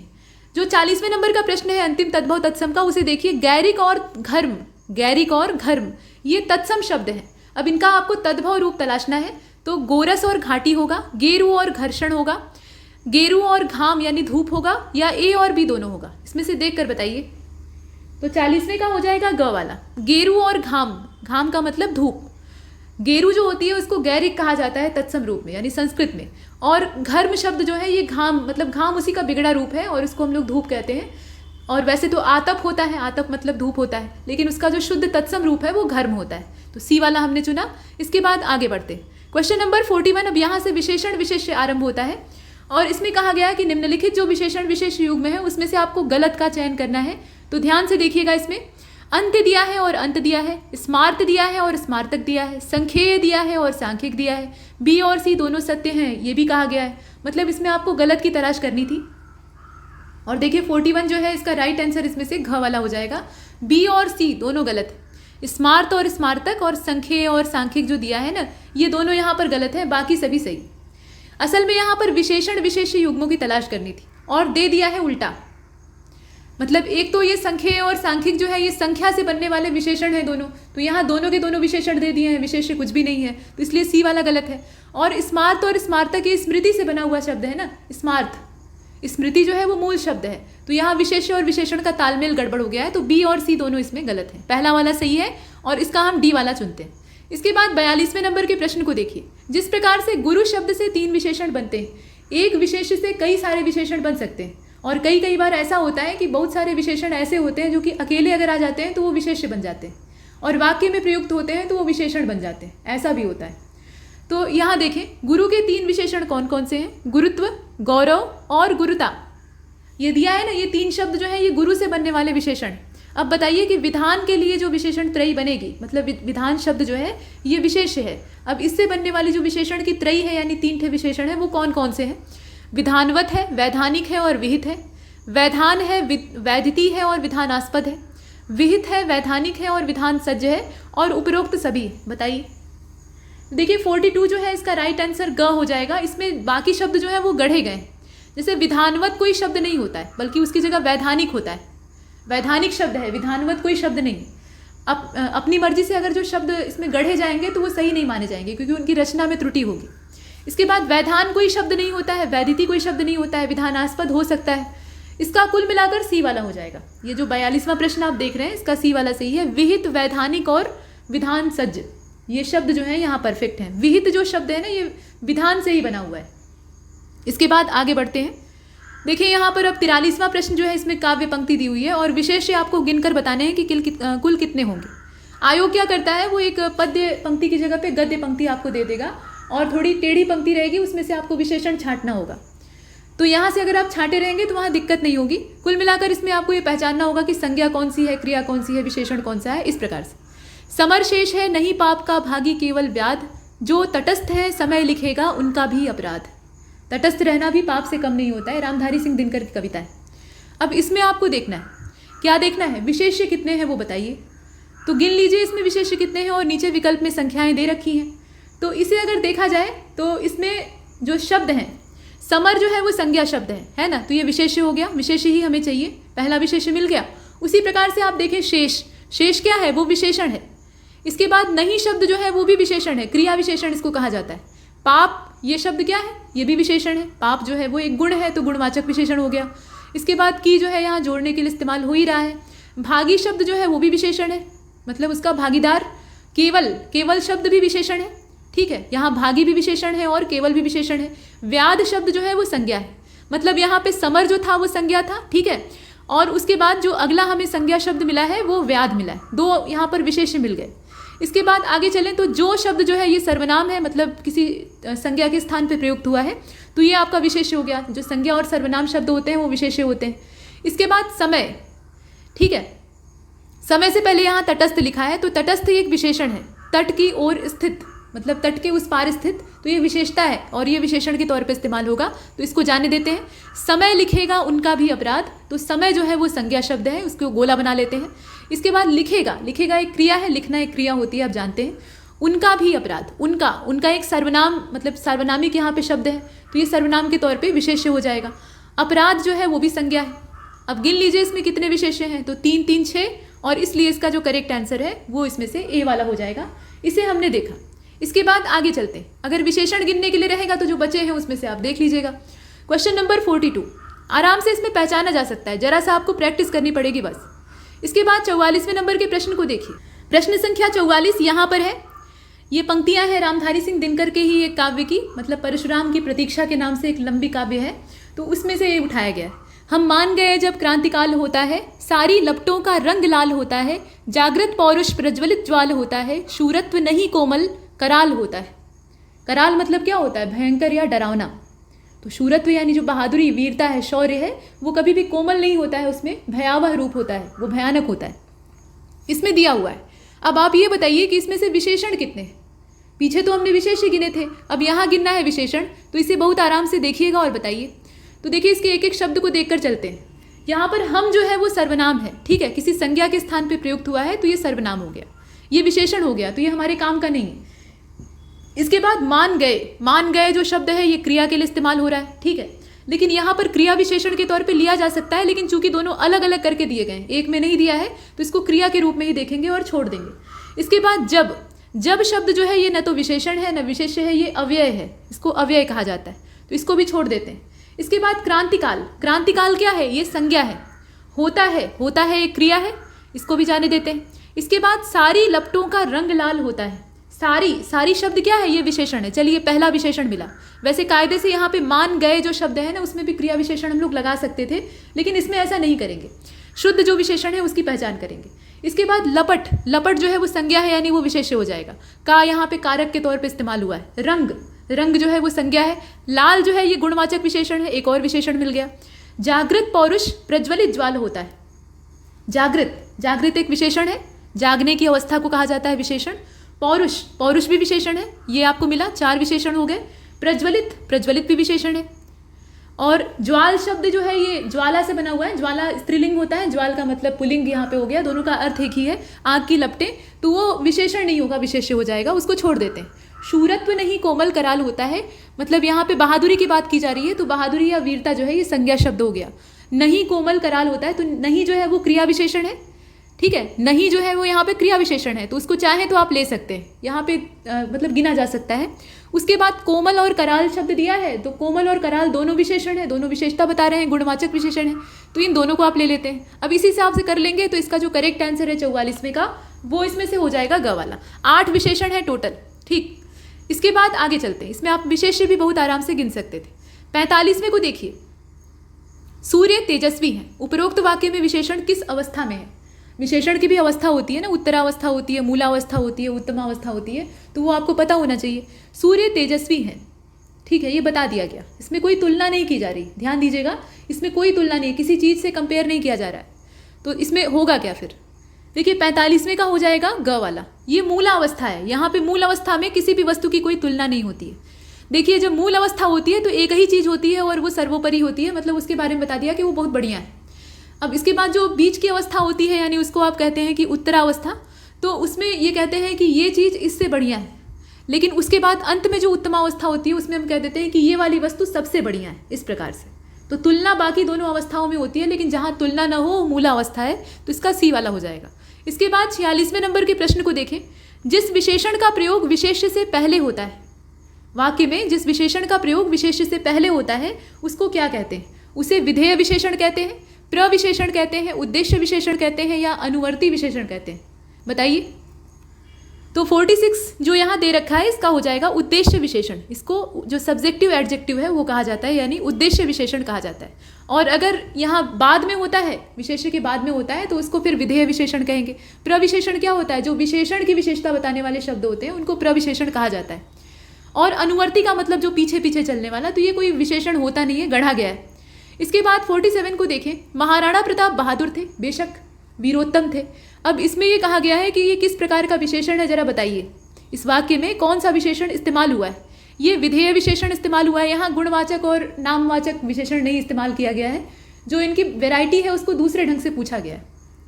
तो देखिए विधेय विशेषण है, सार्वनामिक विशेषण है, सांकेतिक विशेषण है, या कोई नहीं? बताइए। क्वेश्चन नंबर 47, और इसका जो राइट आंसर है वो हो जाएगा क वाला। ये विधेय विशेषण है। विधेय विशेषण की विशेषता क्या थी कि वो बाद में आता था।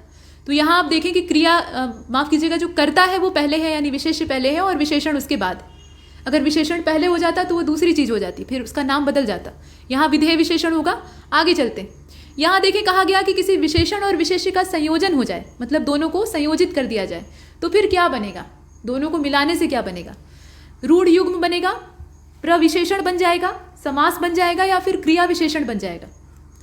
तो 48 का हो जाएगा ग वाला, समास बन जाएगा। समास आखिर बनता कैसे है? एक विशेषण मिलता है और दूसरा विशेष्य मिल जाता है, दोनों को जब मिला देते हैं तो एक संधि बन जाती है, छोटा शब्द हो जाता है, उसको कह देते हैं समास। ठीक ऐसे ही बनता है। इसके बाद अब आगे चलते हैं, 49 को देख लेते हैं। और 49वें प्रश्न में फिर से विशेषण विशेषण में घुस गया है। कहा जा रहा है कि ये जो युग्म दे रखे हैं ना, एक तरफ विशेष्य है दूसरी तरफ विशेषण है, उसमें से गलत की तलाश करिए। तो गद दिया है, यहाँ देखें आप, और गत दिया है, हर्ष दिया है और हर्ष दिया है, इसके बाद इह दिया है और इह दिया है और ऐहिक दिया हुआ है, ये शब्द हैं, और ईसा दिया है और इस भी दिया है। गलत कौन सा है ये बताइए। तो 49 का ख वाला हो जाएगा। हर्ष से हर्षित बन सकता है लेकिन हर्ष्ट नहीं बनेगा, हर्ष कोई शब्द नहीं है। यहाँ जो विशेषण और विशेष्य का युग्म दे रखा है उसमें गड़बड़ी है, ये बी वाला जो है ये सही नहीं, बाकी जितने हैं वो सही। इसके बाद आगे चलते हैं। यहाँ देखें 50वें नंबर के प्रश्न को, जो सर्वनाम मूल शब्द के साथ प्रत्यय अथवा कोई विकार जोड़ने से विशेषण में बदल जाए।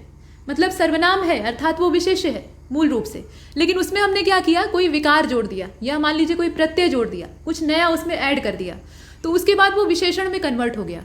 तो ऐसे को क्या कहा जाएगा, मतलब इस प्रकार से बनने वाले विशेषण को हम कहेंगे क्या। तो यहाँ दिया हुआ है कि मौलिक विशेषण कहेंगे, अमूर्त सार्वनामिक विशेषण कहेंगे, यौगिक सार्वनामिक विशेषण कहेंगे, या निजवाचक विशेषण कहेंगे। तो इसमें ये दोनों तो होंगे नहीं, मौलिक विशेषण हो नहीं सकता क्योंकि वो जोड़ने से बना है, उसमें मूल रूप है ही नहीं है, और निजवाचक विशेषण भी नहीं हो सकता। अब या तो ये अमूर्त सार्वनामिक विशेषण होगा और नहीं तो यौगिक होगा, बताइए। और ये जो 50वां है इसका करेक्ट आंसर ग हो जाएगा, ये यौगिक सार्वनामिक विशेषण है। जरा सा इसमें बुद्धि लगाइए, यौगिक अर्थात योग करने से बना हुआ। तो यहाँ हमने क्या किया है, जो मूल शब्द था उसके साथ प्रत्यय या कोई जो अशुद्धि है उसका योग कर दिया है। तो इस प्रकार से बनने वाला जो विशेषण है वो यौगिक सार्वनामिक विशेषण होगा। अगर शब्द का और वाक्य का आप अर्थ समझ जाएंगे तो बिना व्याकरण का नियम जाने भी आधे से अधिक प्रश्न हल हो जाएंगे। इसके बाद 51वें प्रश्न से अब पर्यायवाची का मामला शुरू होता है। यहाँ देखें बहुत सारे शब्द हैं, क्रौच दारण है, शिखी वाहन है, वल्ली वल्लभ है और महासेन है, ये शब्द हैं। अब इन शब्दों के लिए आपको पर्याय ढूंढना है। तो ये शब्द किसके पर्यायवाची हैं, कार्तिकेय के पर्यायवाची हैं, विश्वेश के पर्यायवाची हैं, स्कंध या शर्जन्या के पर्यायवाची हैं, या सभी के पर्यायवाची, बताइए। तो इसका घ हो जाएगा, ये सभी के पर्यायवाची, अर्थात ये जितने भी नाम आपने ऊपर से नीचे तक देखे ये सभी कार्तिकेय, मतलब भगवान शिव और माता पार्वती के जो पुत्र थे कार्तिकेय, उन्हीं के पर्यायवाची। ठीक है, इसके अलावा उन्हें दक्षिण भारत में मुरुगन स्वामी कहा जाता है, और कार्तिकेय शब्द इसलिए इस्तेमाल होता है क्योंकि कृतिकाओं ने उनका पालन पोषण किया था। तो ये सब चीज़ें, और जितना इसमें नाम दिया है वो सभी सत्य है, इन्हीं के लिए ये जितने नाम हैं ये कार्तिकेय के लिए इस्तेमाल होते हैं। इसके बाद 52वें नंबर के प्रश्न को देखें, शंख। शंख का आपको समानार्थी ढूंढना है। समुद्र से निकलता है शंख, और इसे लक्ष्मी जी का सहोदर भ्राता समझा जाता है क्योंकि लक्ष्मी जी भी समुद्र से ही निकली थी। अब इसमें बताइए, अर्णभव इसको कहा जाता है, मतलब समानार्थी इसका ढूंढ रहे हैं अर्थात पर्यायवाची। तो अर्णभव है, उत्तमांग है, दैवारिप है और सभी है। तो ये सभी शंख के पर्यायवाची होंगे, इसलिए 52वां जो है इसका भी घ हो जाएगा। ये जितने भी आप देख रहे हैं ना ये शंख शब्द के ही पर्यायवाची। इसके बाद आगे चलें, और कंबु, यहाँ पे कंबु शब्द जो है वो भी शंख के लिए ही इस्तेमाल होता है। इसके बाद 53वें नंबर के प्रश्न में कहा गया कि दुर्गा के विभिन्न पर्याय पाए जाते हैं, दुर्गा के नामों की कोई कमी नहीं है। महिषासुर नाम के जब दैत्य ने बहुत ज़्यादा उत्पात मचाया और देवताओं का कोई उसमें जोर नहीं चल रहा था क्योंकि उसको एक स्त्री ही मार सकती थी, और स्त्री कोई ऐसी बहादुर थी नहीं उस समय, तो देवताओं ने अपने तेज पुंज को इकट्ठा किया, सभी देवी देवता मतलब जितने भी देवता थे वो इकट्ठा हुए और अपनी शक्ति से एक स्त्री का निर्माण किया, मतलब एक कन्या का निर्माण किया जो कि दुर्गा थी। और वो देवी भगवती जो है उन्हें ढेर सारे शस्त्र अस्त्र दिए गए और उसके बाद उन्हें भेजा गया कि भाई लड़िए, महिषासुर से लड़िए और इसका वध करिए। 9 दिनों तक युद्ध होता है, इसलिए नवरात्रि मनाई जाती है, और 9वें दिन देवी जो है वो विजयी होती है। ठीक है, तो इसमें आपको दुर्गा का जो विशिष्ट पर्याय है वो देखना है। अब इसमें त्वाष्टी है, महोग्रा है, शाक्री है, शक्री भी होता है, शाक्री भी होता है, सभी सत्य हैं, ये भी दिया है। तो अगर आप दुर्गा सप्तशती खोलें तो दुर्गा के इतने नाम है कि देखकर फिर परेशानी होने लगेगी, लेकिन आयोग को उससे कोई ताल्लुक नहीं है, जो कुछ कॉमन नाम है वो पूछे जा सकते हैं। यहाँ पर जितना दिया है वो सभी सत्य, ठीक है। त्वाष्टी, महोग्रा और शाक्री ये सभी दुर्गा के पर्यायवाची हैं, और दुर्ग लगाकर जितने शब्द बने वो दुर्गा के पर्यायवाची बन सकते हैं। दुर्गम नाम के दैत्य का इन्होंने वध किया था। इसके बाद आगे बढ़ते हैं, क्वेश्चन नंबर 54 को देखें। रौरव, वृष्णि और प्रचंड ये 3 शब्द हैं, सभी समानार्थी हैं, दोनों मतलब तीनों जो यहाँ दिए हैं इनका अर्थ एक ही होता है। तो इनसे समान अर्थ रखने वाला आपको पर्यायवाची ढूंढना है। तो पर्यायवाची वैसे भी समानार्थी रखता है, देखकर बताइए। बरबंड, हैबतनाक, केवल ए या ए तथा बी दोनों। रौरव, वृष्टि, प्रचंड, ये वृष्टि नहीं है, वृष्णि है, ठीक है। और इस 53वें, इसमें माफ कीजिएगा 54वें जो प्रश्न है इसका करेक्ट आंसर क्या हो जाएगा, घ वाला हो जाएगा, यानी ए और बी दोनों सत्य हैं। बरबंड, हैबतनाक, इसके अलावा रौरव, वृष्णि, प्रचंड, अर्थात उग्र कुल मिलाकर जो देखने में बहुत ज़्यादा उत्तेजित और भयंकर दिखाई दे, उसके लिए ये शब्द इस्तेमाल किए जाते हैं और इसमें सभी सत्य हैं, अर्थात हम डी वाले का चयन करते हैं। इसके बाद 55वें नंबर के प्रश्न को देखें। आशु शुच्छड़ी, ये दिया है ना, आशु शुच्छड़ी की प्रचंड लपटें सब कुछ निगल रही थी। अब इसमें जो शब्द है, ये रेखांकित शब्द है, इसके लिए आपको पर्यायवाची ढूंढना है। तो इसको तर्पुजंब कहा जाता है, जगन्नु कहा जाता है, दाढ़ा कहा जाता है या सभी कहा जाता है। तो लपटें किसके अंदर से निकलेंगी, ये शब्द जो है ये आयोग भी नहीं जानता, ठीक है। आयोग में जो परीक्षक होते हैं वो भी खोजेंगे तब इसका अर्थ जानेंगे, लेकिन अगर इसको किसी वाक्य के साथ जोड़ा गया है तो आप अंदाजा लगा सकते हैं कि ये किस चीज़ के बारे में कहा जा रहा है। लपट किस में से निकलेगी, आग में से निकलेगी, तो ये आग का पर्यायवाची है, इसका मतलब है, यानी आग की जो प्रचंड लपटें हैं वो सब कुछ निकल रही थी। तो अब सीधा इसमें सीधा काम हो जाता है, आपको जो नीचे यहाँ विकल्प दिया हुआ है उसमें से आग के पर्यायवाची खोजने हैं। तो आग को तर्पुजंब भी कहा जाता है, जगन्नु भी कहा जाता है, दाढ़ा भी कहा जाता है, ये सभी होता है। तो इसका जो करेक्ट आंसर है वो डी हो जाएगा। दाढ़ा बहुत ही गंवारू शब्द है, कहते हैं कि पेट में दाढ़ा फूंक दिया है मतलब इसमें आग लग गई है, अर्थात जो एसिडिटी की समस्या है। इसके बाद आगे चलते हैं। यहाँ 56वें नंबर के प्रश्न को देखें। अलीक, अलीक और अवाक ज्ञान, ये जो शब्द दिया है ना, इनके लिए उचित अर्थ आपको देखना है, मतलब इनका पर्यायवाची बताना है। तो अवज्ञा होगा, परिश्रम होगा, अहंकार होगा या सभी सत्य हैं, ये हो जाएगा। देखिए, और 56वां जो है ना, इसका राइट आंसर क हो जाएगा। ये अवज्ञा के लिए इस्तेमाल होते हैं। यहाँ पर डी वाले को चुनने की भूल मत करिएगा, क्योंकि तीनों अलग अलग शब्द हैं, तो सभी का सत्य नहीं हो सकता। अवज्ञा अर्थात आज्ञा मानने से मना करना या आज्ञा की अवहेलना करना, उसको अलीक भी कहा जाता है और अवाक ज्ञान भी कहा जाता है। असल में अवज्ञा तो बाद में गढ़ा गया, पहले ये शब्द अवाक ज्ञान था, वहीं से ये आया हुआ है, छोटा होते होते इस रूप में आ गया। तो इसका ए वाला सही है। इसके बाद नेक्स्ट यहाँ पर कहा गया त्विषामीश और द्युम्न। त्विषामीश है और द्युम्न है, ये शब्द हैं। यहाँ पे द्यु जो है वो कुछ अनोखे ढंग से लिखा हुआ है, जबकि विद्यालय वाला दिया रहता है ऐसे, द और य को मिला देते हैं ना, ऐसे अलग अलग थोड़े रखते हैं। खैर, तो त्विषामीश और द्युम्न ये जो पर्यायवाची शब्द हैं, मतलब एक दूसरे के तो पर्यायवाची है ही हैं, अब इनका आपको पर्यायवाची तलाशना है। तो ध्वांतहर्ता, निर्मुठ, आदित्य या सभी, तो ये सब सूर्य देव के पर्यायवाची। द्युम्न किसको कहा जाता है, जिसके अंदर से द्युति निकले यानी तेज निकले, तो वो सूर्य हो जाएंगे। त्विषा का मतलब होता है अंधकार, और उनका जो यहाँ पे शामन करने वाले हैं, अर्थात उसे समाप्त करने वाले हैं, तो वो कौन है, उसके ईश हो गए, अर्थात सूर्यदेव हो गए। और ध्वांत हरता, ध्वांत का मतलब अंधकार होता है, हरता मतलब उसे हरने वाले, तो अंधकार को हरने वाले दिवाकर हैं। निर्मुठ का भी वही तात्पर्य है, आदित्य सूर्य को कहा ही जाता है, तो इसमें जो डी वाला है वो सही है। इसके बाद 58वें नंबर के प्रश्न को देख लेते हैं। यहाँ से इसमें दिया गया है कि पर्यायवाची समूहों में से गलत का चुनाव कीजिए। तो सूर्य के पर्यायवाची में यमसू लिखा है, वरेय लिखा है, वेद लिखा है, स्वप्न नंशन लिखा है और अरेमा लिखा है, ठीक है। यमसू अर्थात यम के पिता, और मजदूर के आगे लिखा है अहलकार, भृत्य, नफर, माहली और परिकुट। इंद्र के आगे लिखा है जम्भारी, युयुधान, दौलमी, वेत्रहा और पौलार्म। कोई गलत नहीं है, ये डी वाले में लिखा है। अब जरा देख कर बताइए जल्दी से। तो इसका घ वाला ही हो जाएगा। जितने पर्यायवाची दिए हैं वो सब एकदम टके के सही है, इसमें कुछ गड़बड़ी नहीं है। तो इन सबको बहुत अच्छे से देख कर जाइएगा, क्योंकि कुछ भी पूछा जा सकता है। यमसू भी कहा जाता है सूर्यदेव को, वरेय भी कहा जाता है, वेद जो शब्द है ये भी सूर्य के लिए इस्तेमाल किया जाता है। स्वप्न नंशन यानी स्वप्नों का नाश करने वाला, नींद में सपने आते हैं तो नींद हट जाएगी अगर सूर्य का उदय हो जाएगा, सुबह निकल आएगी। और अरेमा भी उन्हीं को कहा जाता है। मजदूर के लिए ये शब्द इस्तेमाल होते हैं, उन्हें आप देख रहे हैं। जम्भारी, दौलमी, युयुधान, इस प्रकार के शब्द ये इंद्र के लिए इस्तेमाल होते हैं, तो डी वाले को हमने चुना। इसके बाद 59वें नंबर के प्रश्न को देखिए। इरेश और योग चक्षु, इसके अलावा भूसुर, ये सब शब्द हैं, इनका अर्थ एक ही है, इसके लिए पर्यायवाची आपको ढूंढना है। तो ये विप्र के पर्यायवाची होते हैं, वेद गर्भ के पर्यायवाची होते हैं, द्विज के पर्यायवाची होते हैं या सभी के होते हैं। तो ये जितने भी शब्द आप देख रहे हैं ना, ये सब ब्राह्मण के लिए इस्तेमाल होते हैं। जो 4 वर्ण बनाए गए थे उसमें सबसे जो पहला वर्ण माना जाता है ब्राह्मण, उसके लिए इस्तेमाल होते हैं। वर्ण व्यवस्था अच्छी नहीं है, लेकिन यहाँ पर बताया गया। इरेश भी कहा जाता है, योग चक्षु भी कहा जाता है, योग रूपी नेत्र से देखने वाला। भूसुर अर्थात पृथ्वी पर उपस्थित देवता, ब्राह्मण देवता, तो वो भूसुर हो गया। इसके अलावा विप्र तो कहा ही जाता है। वेद गर्भ इसलिए कहा जाता है क्योंकि ये अपनी माता के गर्भ से ही वेदों की जानकारी रखता है, ऐसा माना जाता है। और द्विज मतलब 2 बार जन्म लेने वाला। 2 बार जन्म लेने का मतलब ये नहीं कि वो अंडे में जन्म लेता है और उसके बाद अंडे से बाहर निकलता है, पक्षी को भी द्विज कहा जाता है। ब्राह्मण को द्विज कहने का तात्पर्य यह है कि एक बार माता के गर्भ से उसका जन्म होता है और उसके बाद फिर जो किशोरावस्था होती है 12 वर्ष के आसपास, उसमें यज्ञोपवीत संस्कार होता है। आजकल तो विवाह के समय करवाते हैं लोग, तो परंपरा सब तेल लेने चली गई है, लेकिन पहले ऐसा होता था। और यज्ञोपवीत का मतलब ये होता था कि वहाँ से फिर गुरु जो है वो दीक्षा देते थे और अपने साथ अपने गुरुकुल ले जाते थे, वहाँ पढ़ाते लिखाते थे, यानी परिवार से आपको दूर जाकर एक नई जिंदगी शुरू करनी होती थी। तो वहाँ पर उस बालक का एक नया जन्म होता था। ठीक है, गुरु के ज्ञान के द्वारा एक नया जन्म होता था, इसीलिए उसको द्विज कहा जाता था, 2 बार जन्म लेने वाला। तो इसमें डी वाला हो जाएगा, इसे हमने देखा। और 60वें नंबर के प्रश्न को, अंतिम वाले को देखिए।